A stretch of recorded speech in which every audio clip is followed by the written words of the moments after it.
नमस्कार, बंसल न्यूज देख रहे हैं आप और मैं हूं आपके साथ प्रगति शर्मा। जैसा कि आप जानते हैं कि आयुष्मान में हर बार स्वास्थ्य संबंधी समस्याओं पर खास जानकारी दी जाती है। इस कड़ी में आज हमारे साथ हैं डॉक्टर रंजीत नारंग, जो माधव बाग मध्य प्रदेश के जोनल मेडिकल हेड हैं। बहुत बहुत स्वागत है सर आपका।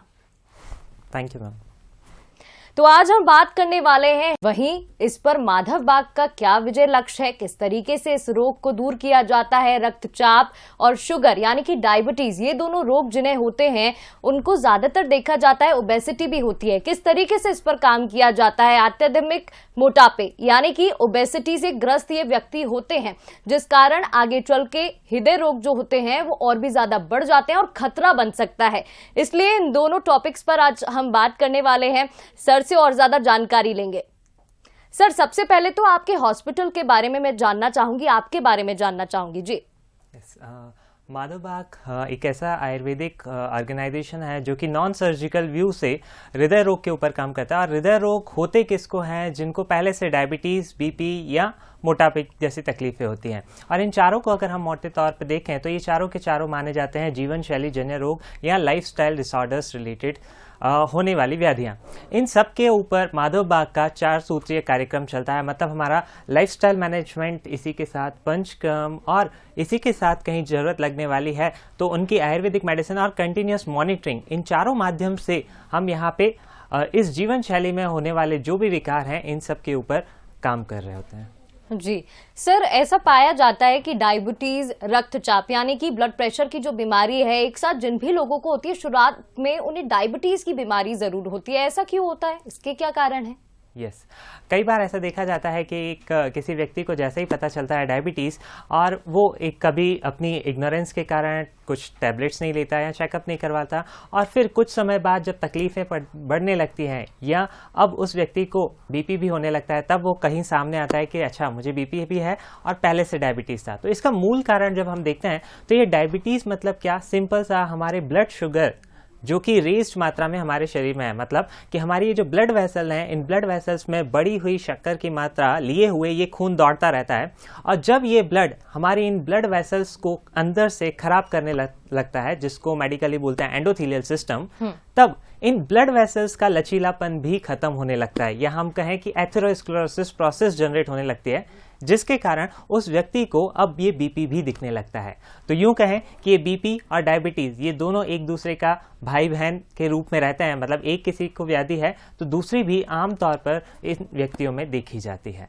अगर इनको पहले ही समय पे रोक लें, कंट्रोल कर लें, तो डेफिनेटली हम दूसरी व्याधियों की तरफ नहीं बढ़ते। बिल्कुल सर, कह सकते हैं कि ये लाइफस्टाइल डिजीज है, क्योंकि पहले अगर हम बात करें, प्राचीन समय की बात करें या कुछ वर्ष पहले की बात करें, तो पहले जो ये बीमारी थी ज्यादातर बुजुर्गों में होती थी। बोलते थे कि ये जो बढ़ते बीपी की बीमारी है ये उन्हीं लोगों को होती है। लेकिन अब की बात करें, खास तौर पर कोरोना काल के बाद से ये जो 22 से 23 वर्ष के लोग हैं, 20 से 22 साल के जो युवा हैं, उनमें भी ये बीमारी ज्यादातर देखी जा रही है। ऐसा क्यों हो रहा है? यस, ये बहुत ही कॉमनली देखने को आ रहा है कि अब यंगस्टर्स में भी, मतलब 20, 25, 23 साल में भी हम ये कॉमनली देख रहे हैं कि अब ये हाइपरटेंशन, डायबिटीज़ हमें देखने को मिल रहा है। इनका मुख्य वजह है हमारी जीवन शैली। अभी जीवन शैली कहने को एक छोटा सा वर्ड हो सकता है, लेकिन उसके मायने बहुत ज़्यादा हैं। अभी जीवन शैली को अगर हम देखें तो इसको 2 रूपों में देख सकते हैं।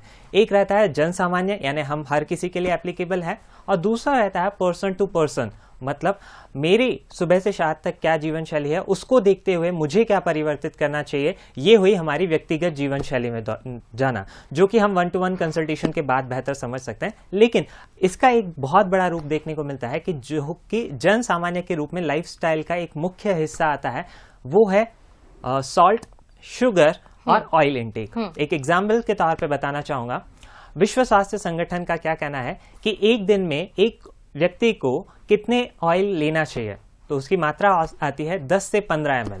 अब जरा उदाहरण लेते हैं, 4 व्यक्तियों के परिवार में अगर एक व्यक्ति को 10 ml की मात्रा है, जरूरत है, तो 4 व्यक्तियों के लिए होगी एक दिन में 40 ml। और अगर 30 दिन के लिए देखें, 1 महीने के लिए, तो हार्डली 600 ml। लेकिन उसी की हम दूसरे रूप में देखें तो घर में हम 4 व्यक्तियों का परिवार कितना ऑयल यूज करता है? शायद ये 10 लीटर तक भी पहुंच जाता है। तो ऐसे ही जो हम बात कर रहे थे जन सामान्य पे, ऐसे बहुत सारे जीवन शैली के हिस्से हैं, वो जिसमें आता है सबसे पहला ऑयल, जिसकी मात्रा हमें कम से कम, दूसरा आता है हमारा सॉल्ट एंड शुगर, मतलब कहीं पे भी हमें एक्स्ट्रा सॉल्ट या शुगर की जरूरत पड़ रही है तो वो ना लें।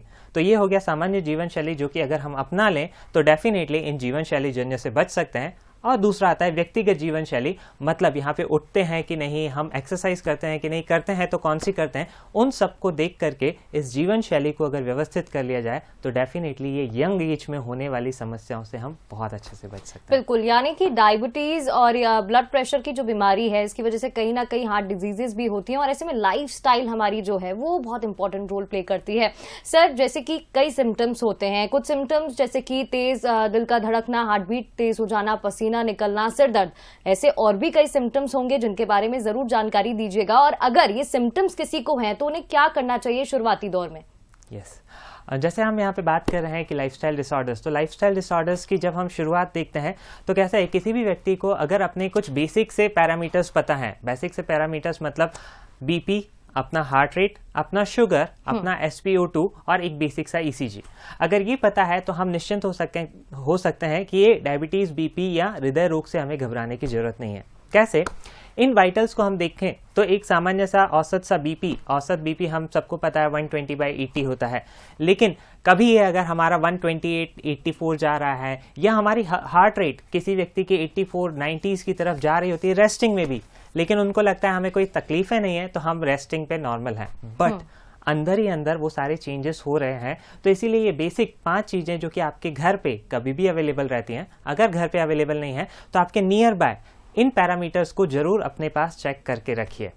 अब अगर यहाँ पे इनमें से कोई भी डिस्टर्ब लग रहा है, या आपको कोई भी समस्या है, जैसे डायबिटीज के रूप में आपको बहुत ज्यादा भूख लगना, या बहुत ज्यादा पेशाब आना, या चिड़चिड़ापन महसूस होना, या हाथ पैरों में सुनसनाहट, या बीपी बढ़ने के कारण आपको सिर दर्द या चलते वक्त धड़कन बढ़ जाना, या इसी के तहत जब ये हमारे शरीर में पहले से है, अगर किसी को डायबिटीज, बीपी है और उस व्यक्ति को धीरे धीरे हृदय रोग की तरफ बढ़ रहा है, इसका साइन क्या है कि पैरों में सूजन आना, या हमें चलते वक्त सांस फूलना, या सीने में दर्द होना, इस तरीके के अगर कोई भी लक्षण मिल रहे हैं तो बिना विलंब किए हुए आपको अपने नियर बाय डॉक्टर से या हमारे क्लिनिक्स पे आके जरूर संपर्क करना चाहिए, ताकि अगर आप हेल्दी हैं तो हेल्दी और कैसे बने रहें इसके ऊपर हमें आगे बढ़ना चाहिए।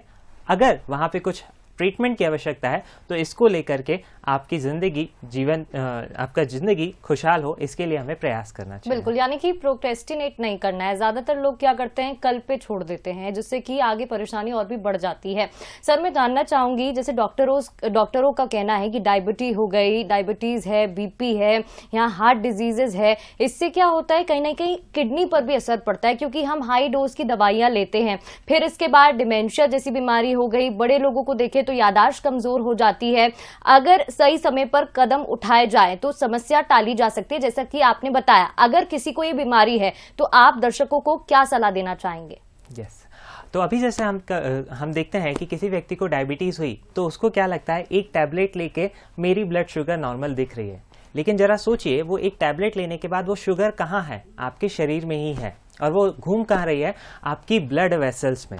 अब होता क्या है कि ये जहां जहां घूमती रहती है, मतलब हमारी जो ब्लड शुगर है वो ब्लड में पड़ी हुई है, ये ब्लड, हैवी ब्लड जहां जहां पूरे शरीर में घूमता है तो वहां वहां की ब्लड वेसल्स को डैमेज करता है। अब इस डायबिटीज व्यक्ति में वो ब्लड वेसल्स पहले हमारे यहाँ की डैमेज होने लगती हैं, तो उस व्यक्तियों को डिमेंशिया या भूलने जैसी आदतें दिखने लगती हैं। उस व्यक्ति की यही ब्लड वेसल्स पहले आंखों की खराब होने लगती हैं, तो उस व्यक्ति में डायबिटिक रेटिनोपैथी दिखता है। यही ब्लड वेसल्स हमारे हृदय की पहले खराब होती हैं, तो अब ब्लॉकेजेस या हाइपरटेंशन या दूसरी तकलीफें, और वही ब्लड वेसल्स हमारी पहले किडनी की खराब होती हुई दिखती हैं, तो उस व्यक्ति में किडनी डिसऑर्डर्स भी हमें देखने को मिलती है। तो कहने का मतलब है कि जैसे हम देखते हैं कि एक रोड अच्छा होना चाहिए जिस पे हम गाड़ी चलाते हैं, सेम लाइक दैट हमारा ब्लड जहां पे ट्रेवल कर रहा है वो हमारी इंटरनल ब्लड वेसल्स हैं या एंडोथेलियल सिस्टम है, जिसको डैमेज करने का काम ये हमारी बढ़ी हुई ब्लड शुगर करता है। तो अगर आपको इन दूसरी व्याधियों को होने से रोकना है, अपनी इन ब्लड वेसल्स को हेल्दी रखना है, तो सबसे पहला काम आपको ये करना चाहिए कि समय अंतराल के बाद जो इसका गोल्ड स्टैंडर्ड टेस्ट है HbA1c, यानी पिछले 3 महीने का आपका जो एवरेज ब्लड शुगर है उसको आपको निरंतर जांचते हुए रहना चाहिए, ताकि आपको ये पता चले कि आपकी शरीर की कंडीशन क्या है। सेकेंड थिंग, अगर ये कंट्रोल्ड है, विदाउट मेडिसिन है, तो बहुत बढ़िया, लेकिन जहाँ पे भी आपको ज़रूरत है तो डेफिनेटली इन पंचकर्म चिकित्सा को अपनाते हुए हम इन सबको कंट्रोल करते हुए, एंडोथेलियल को रिपेयर करते हुए इन सारी व्याधियों से बहुत इजीली बच सकते हैं। तो डॉक्टर नारंग से आगे और भी जानकारी हम लेंगे, लेकिन पहले एक मरीज की क्लिप आपको दिखा देते हैं, देखिए। मेरा नाम सुदेश खन्ना है, मेरी उम्र 62 साल है और मैं जबलपुर में रहती हूँ। मुझे 15 साल पहले शुगर थी और हार्ट प्रॉब्लम था, तो मुझे थकान बहुत होती थी और चलने में तकलीफ होती थी, कहीं भी 10 मिनट नहीं चल सकती थी। और उसके बाद मुझे पता चला कि मुझे ट्रीटमेंट की ज़रूरत है, तो मैं डॉक्टर से जो इलाज करा रही थी शुगर का, उसके बाद फिर मैंने दवाइयाँ शुरू कर दी। मुझे पता चला कि यहाँ सेमिनार लगा हुआ है विजयनगर में, तो मैं वहाँ गई हूँ और वहाँ मुझे बहुत अच्छा लगा सुनने में, देखने में। शुरू में मेरी 375 शुगर थी और ट्रीटमेंट लेने के बाद मुझे 75 शुगर हो गई 2 महीने के अंदर ही। और जितना भी ट्रीटमेंट करा है उनने, मशीन द्वारा जांच करी है या जो भी करा है, एजीसी वगैरह, सब नॉर्मल आता था। और मैं चलना भी अब शुरू हो गई, पहले चल नहीं सकती थी 10 मिनट भी, अब मैं 2-2 घंटे चल लेती हूँ, कोई प्रॉब्लम नहीं है मेरे को। और उसके बाद जो भी स्टाफ था मेरे लिए तो बहुत बढ़िया है, स्टाफ बहुत अच्छा था, बहुत अच्छा व्यवहार करा उन्होंने। और मैम ने तो नई ज़िंदगी दे दी, एक जीने के लिए एक रास्ता बता दिया। मेरा वेट जो था 74 किलो था और 3 महीने के अंदर ही मेरा जो है 61 किलो वेट हो गया है। शुगर मेरी HB1 थी जो 8 पॉइंट था, वो अभी 5 हो गया है मेरे को।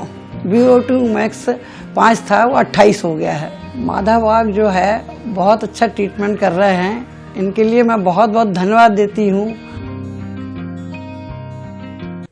तो पंचकर्म, आहार विहार विचार और साथ ही बढ़ती हुई हृदय रोग, रक्तचाप, डायबिटीज, मोटापे जैसी बीमारियों के प्रबंधन के लिए माधव बाग ने मिफ पल्स नामक एक मोबाइल ऐप तैयार किया है, जिसकी सहायता से आप अपनी बीमारी को नियंत्रित कर सकते हैं, नियंत्रण में रख सकते हैं। और इसी के साथ आज ही प्ले स्टोर में आप इस ऐप को डाउनलोड कर लीजिए। डिटेल्स आपको स्क्रीन पर दिखाई दे रही हैं।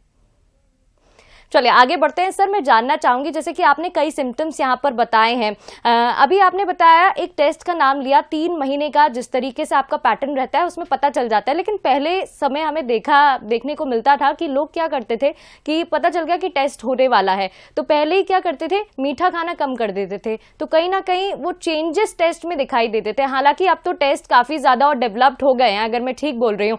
इसमें अब भी कोई अंतर होता है? यस, ये बहुत ही आम हमें देखने को मिलता है। जब हमने कहा है किसी को कि आपको टेस्ट करना है, कल आपकी ब्लड शुगर चेक करनी है, तो उनकी तरफ से क्या हमें देखने को मिलता था कि आज रात को या तो नहीं खाया है या तो बहुत लाइट यानी मूंग वगैरह लिया है। तो इस तरीके से ये पैरामीटर्स हमारे में भी अल्टर कर सकते हैं, बट इसको तो चेक करना ही है। इसके साथ अगर हम एक गोल्ड स्टैंडर्ड टेस्ट मतलब HbA1c, जिसमें ये देखा जाता है कि पिछले 3 महीने में एवरेज कितनी रही थी, मतलब जैसे कि हमारी रेड ब्लड सेल्स हमारे शरीर में जो रहती हैं उनका औसत लाइफ रहता है 120 डेज के आसपास। तो यहाँ पे जब हम HbA1c देखते हैं तो ये 90 डेज में हमारे शरीर में उस शक्कर की मात्रा कितनी रही थी उसका एवरेज हमें पता चल सकता है, ताकि हम बेहतर सॉल्यूशन या बेहतर गाइडेंस की तरफ बढ़ें।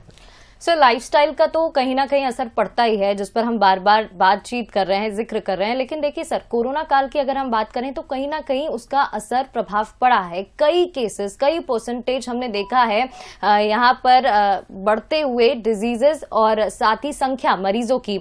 इधर स्ट्रेस और एंग्जाइटी की अगर हम बात करते हैं तो आज के दौर में वो भी बहुत ज्यादा बढ़ गया है, जिसका कहीं ना कहीं हार्ट पर प्रभाव पड़ता है। इसे कैसे देखते हैं आप? यस तो अभी जैसे हम देखते हैं कि यहाँ पे स्ट्रेस से रिलेटेड भी बाकी सारे हमारे शरीर में इफेक्ट्स होते हैं। मतलब अगर हम बात कहें कि ब्लड प्रेशर की या हमारे रेस्टिंग में हार्ट रेट की, तो इन सब के ऊपर हमारे स्ट्रेस का बहुत ज़्यादा फर्क पड़ता है। अब ये स्ट्रेस बढ़ रहा है, ये कब पता चलता है हमें? दो तरीके से मतलब जब हम कंसल्टेशन करते हैं, काउंसलिंग करते हैं, तब हमें एक ये पता चलता है कि हाँ, व्यक्ति की जीवन शैली में बहुत बड़ा स्ट्रेस है। या दूसरा, जब हम दूसरे फैक्टर्स को देख रहे होते हैं और उनमें रिस्पॉन्ड कम अगर हमें दिखता है, तो यहाँ पे ये निष्कर्ष देखा जा सकता है कि यस, इस स्ट्रेस के कारण भी इस डिजीज पे इसका फर्क पड़ रहा है। अब जब ये डिसाइड हो गया कि यस, कि इसका यानी इस व्याधि में स्ट्रेस का बहुत बड़ा रोल है, तब इसमें भी ये जो पंचकर्म चिकित्सा है, ये पंचकर्म चिकित्सा और इसका एक मुख्य अंग शिरोधारा, ये दोनों ही इसका बहुत बढ़िया तरीके से मैनेजमेंट करते हैं, और न केवल मैनेजमेंट करते हैं बल्कि ये जो व्याधि हैं उसमें भी बहुत अच्छा लाभ देते हैं। बिल्कुल सर, पंचकर्म के बारे में आप लगातार जिक्र कर रहे हैं, इसके बारे में हम विस्तार से जानना चाहेंगे क्या है, क्योंकि नेचुरली आजकल लोग चाहते हैं कि उनको ट्रीटमेंट मिले, केमिकल का कहीं ना कहीं असर पड़ता है। ऐसे में अभी आपने बताया कि जो भी लोग डायबिटीज या बीपी के मरीज होते हैं, ज्यादातर उन्हें पेशाब की परेशानी भी रहती है। अगर ये सिम्टम्स उन्हें दिख रहे हैं तो क्या पंचकर्म जिसका आप जिक्र कर रहे हैं, इससे कहीं ना कहीं आराम मिल सकता है? यस, डेफिनेटली पंचकर्म से यहाँ पे इन सब में बहुत बड़ा लाभ मिलता है। अभी पंचकर्म की अगर हम बात करें तो पंचकर्म एक बहुत बड़ा सेगमेंट है, यानी आयुर्वेद की एक ऐसी डिटॉक्सिफिकेशन प्रोसेस जिसमें बहुत सारी प्रोसेसेस आती हैं जो पर्सन टू पर्सन या व्याधि दर व्याधि हम निश्चित कर सकते हैं। लेकिन जिनकी अभी हम यहाँ पे बात कर रहे हैं उस पंचकर्म के तहत सेंट्रीफ्यूगल, थर्मोवैसोडाइलेशन एंड PRDA यानी अभ्यंग स्वेदन एंड वस्ती, एक इस तरीके से ये चिकित्सा रहती है जो कि इन लाइफस्टाइल डिसऑर्डर्स में अगर हम प्रयोग करें तो इसका लाभ तो मिलता ही है। इन लाभ मिलने के साथ ये जो एंडोथीलियल सिस्टम है वो रिपेयर होता है, और इसके साथ साथ हमारे शरीर में जो सिंपैथेटिक टोन है वो भी कम होने में मदद मिलती है। ओवरऑल जब हम इसका रिजल्ट्स देखते हैं तो हमारी जो बढ़ी हुई धड़कन वो कम होना, या एक्स्ट्रा जो वाटर रिटेंशन है वो हमारा बाहर होते हुए, हमें स्ट्रेस रिलीफ होते हुए, इस एंडोथीलियल का रिपेयर होते हुए हमें इन सब तकलीफों में बहुत अच्छे से रिजल्ट देखने को मिलता है। बिल्कुल सर, हम खाते क्या हैं इसका भी कहीं ना कहीं बहुत ज्यादा असर पड़ता है। खाने के बारे में अगर आप बताना चाहें कि किस तरीके से डाइट लेनी चाहिए, क्योंकि आज के समय की अगर हम बात करें तो ऑयली फूड काफी ज्यादा है, या फिर वो जो हम बोलते हैं ना बिना मिलावट का खाना, वो आजकल नहीं है। उसके लिए ग्रीन वेजिटेबल्स किस तरीके से क्या कुछ खाना चाहिए जिससे कि हम सेहतमंद रह सके? यस, जैसा कि हमने बात की कि ये जो जीवन शैली है इसमें बहुत बड़ी चीजें भी शामिल हैं। मतलब एक जन सामान्य के रूप में हमने जो बात की उसके साथ में आता है व्यक्तिगत तौर पे, मतलब किसी एक व्यक्ति को कितना खाना चाहिए ये बहुत सारी चीज़ों पे डिपेंड करता है। उसमें सबसे पहला और इम्पॉर्टेंट फैक्टर है कि हमारा BMI, मतलब हमारी हाइट के हिसाब से हमारा वजन जो रहता है इसको हम कैलकुलेट करते हैं BMI के रूप में, और इस BMI के आधार पे ये डिसाइड होता है कि आपको दिन भर में कितना आहार लेना चाहिए।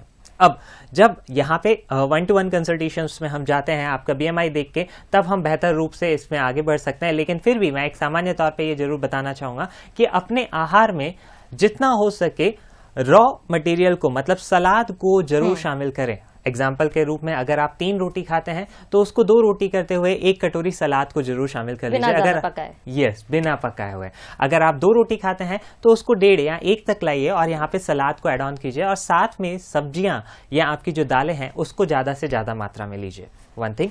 सेकेंड, इसी के साथ साथ जब आप लेते हैं ब्रेकफास्ट, लंच एंड डिनर, तो कई बार ये देखने को आता है कि ये तीनों के तीनों बहुत हैवी हैं, लेकिन एक्चुअली में आपको इतनी जरूरत है क्या? कई बार नहीं होती। इतनी जरूरत किसको होती है? जिसकी रेगुलर एक्सरसाइजेज है और हैवी वर्कआउट है। तो आपकी जीवन शैली को देखते हुए वहां पे कितनी जरूरत है उसको ये 1-to-1 भी डिसाइड किया जा सकता है। या सामान्य तौर पे हमने जैसे बात की कि अगर आप अपने आहार को 25 to 35% तक कम करके रॉ मटेरियल्स पे आएंगे, अपनी सलाद को, सब्जियों को बढ़ाएंगे, और जितना हो सकेगा वहां पे स्मूदी, मतलब टी, अल्कोहल, कॉफी, सिगरेट, इन सब को बंद करते हुए नेचुरल फूड्स पे आएंगे, तो ये हम कह सकते हैं कि ये हमारी एक बहुत अच्छी लाइफस्टाइल हो सकती है। बिल्कुल, चाय लवर्स जितने भी हैं, मुझे लगता है यहाँ एक बड़ा झटका उन्हें लगा होगा, क्योंकि इंडियंस को काफ़ी ज़्यादा चाय पसंद है, लेकिन अपने सेहत को ध्यान में रखने के लिए कहते हैं ना, कुछ चीज़ें त्यागनी पड़ती हैं। सर, मैं जानना चाहूँगी, जैसे कि अभी हमने जाना कि टीनेजर्स में भी ये परेशानी बढ़ती जा रही है, पहले वृद्ध लोगों में होती थी, क्या इसका कुछ रेशियो होता है कि वृद्ध बुजुर्गों में ज़्यादा होता है या बच्चों में इतना मिलता है, या फीमेल्स या मेल्स में कुछ डिफरेंस है? यस, यहाँ पे बहुत सारे रिसर्च स्टडीज़ हुए हैं। जो रिसर्च स्टडीज़ कहती हैं, मतलब समय के अनुसार ये बदलती रहती हैं, जबकि कोरोना के पहले हम देखें और कोरोना के बाद देखें तो ये स्टडीज़ बहुत सारी कहती हैं कि यस, जिनको पहले से लो इम्यूनिटी है, जिनको पहले से कोरोना हुआ है, उनमें ये हमें बहुत ज़्यादा देखने को मिलता है। ऑन द साइड हैंड हम जब देखते हैं दूसरे हाथ पे कि जिन व्यक्तियों की भी सीडेंट्री लाइफस्टाइल है, मतलब यहाँ पे कोई बुजुर्ग हो, चाहे यंग हो, चाहे फीमेल हो, चाहे मेल हो, जिनकी भी सीडेंट्री लाइफस्टाइल है, या अगर हम कहें कि उनका वजन BMI बहुत ज़्यादा है, दूसरी तरफ उनका अगर लाइफस्टाइल में एक्सरसाइज शामिल नहीं है, तो इन सब को यहाँ पे ये लाइफस्टाइल डिसऑर्डर्स होने की ज़्यादा से ज़्यादा फैक्टर्स देखा गया है। सर, माधव बाग की अगर हम बात करें तो यहाँ पर जो भी हार्ट पेशेंट होते हैं वो ठीक हो जाते हैं, उनको सम्मानित किया जाता है। ये एक बड़ी अलग पहल है, इसके पीछे क्या कुछ योजना रही, क्या कुछ संकल्पना है? यस तो जैसे हम देखते हैं कि बचपन में कभी हम अपना होमवर्क पूरा करते थे तो हमें टीचर्स की तरफ से, अपने पेरेंट्स की तरफ से कुछ रिवॉर्ड के रूप में मिलता था। ऐसे ही जब हम कभी सोसाइटी में कुछ अवार्ड जीत के आते थे, कुछ अच्छा काम करते थे, तो एज अ अवार्ड के रूप में सम्मानित किया जा सकता था। वैसे ही यहाँ पे जब हम देखते हैं तो इन लाइफस्टाइल डिसऑर्डर्स के व्यक्ति अपनी एक टैबलेट शुरू करते हैं तो जिंदगी भर चल रही होती है और वो ना इन टैबलेट से बहुत हताश हो चुके होते हैं। तब अगर किसी व्यक्ति की ये मेडिसिन कम हो जाए या उसकी ज़िंदगी खुशहाल हो जाए या ये जो तकलीफ़ें हैं उससे छुटकारा मिल जाए, तो ये समय होता है, ये पल होता है उसकी ज़िंदगी में आनंद का, उत्सव का। और इसी उत्सव को हम सेलिब्रेट करते हैं विजय उत्सव के रूप में। ये विजय उत्सव मतलब उन्होंने जो अपनी लाइफस्टाइल को चेंज करके ये जो पल पाया है और ये पल उनकी ज़िंदगी में हमेशा बना रहे, इसके लिए इस रूप को हमने विजयोत्सव के रूप में मनाते हैं। सर, अंत में मैं आपसे जानना चाहूंगी ब्रीफली, अगर माधव बाग के विशेषज्ञों से कोई मिलना चाहे तो उन्हें क्या करना पड़ेगा? माधव बाग के विशेषज्ञ से अगर आपको मिलना है तो आपके पास सबसे पहले एक MIB पल्स टूल, जैसा कि अभी हमने यहाँ पे स्क्रीन पर भी आपको सबको दिखाया, उस MIB पल्स टूल को आप डाउनलोड कर सकते हैं। तो आपके नियर बाय क्लिनिक से आप संपर्क में रह सकते हैं। दूसरा, आप नेट पे जाएंगे, सीधे madhavbag.org वेबसाइट खोलते हैं तो आपका नियर बाय क्लिनिक लोकेट में आप सर्च करेंगे तो भी आपको मिल सकता है। तीसरा, इन स्क्रीन पे आपको नंबर्स दिखाए जा रहे हैं, इन नंबर्स पे अगर आप मिस कॉल देते हैं, आप कॉल करते हैं तो डेफिनेटली आप यहाँ के माधव बाग सेंटर्स पे इजीली पहुंच सकते हैं और संपर्क कर सकते हैं। बिल्कुल, तो किसी भी बीमारी को बढ़ने से रोकने के लिए योग्य समय पर योग्य जांचें करवाना बहुत ही जरूरी होता है, योग्य उपचार प्राप्त करना आवश्यक होता है। इसलिए माधव बाग में एडवांस कंप्यूटराइज्ड स्ट्रेस टेस्ट तथा जैसा कि सर ने अभी बताया HbA1c टेस्ट बिल्कुल किफायती दरों में उपलब्ध है। इसका लाभ अवश्य लें। इसके लिए स्क्रीन पर दिया गया फोन नंबर आप देख सकते हैं, लगातार टीवी स्क्रीन पर फ्लैश हो रहा है। अगर आपको भी इससे संबंधी कोई भी परेशानी है तो आप इस फोन नंबर पर कॉल कर सकते हैं। बहुत बहुत शुक्रिया रंजीत जी आपका इस कार्यक्रम में आज हमारे साथ जुड़ने के लिए। धन्यवाद। और चलिए इसी के साथ हमारे खास कार्यक्रम आयुष्मान में इतना ही। बने रहिए बंसल न्यूज के साथ, स्वस्थ रहिए। नमस्कार।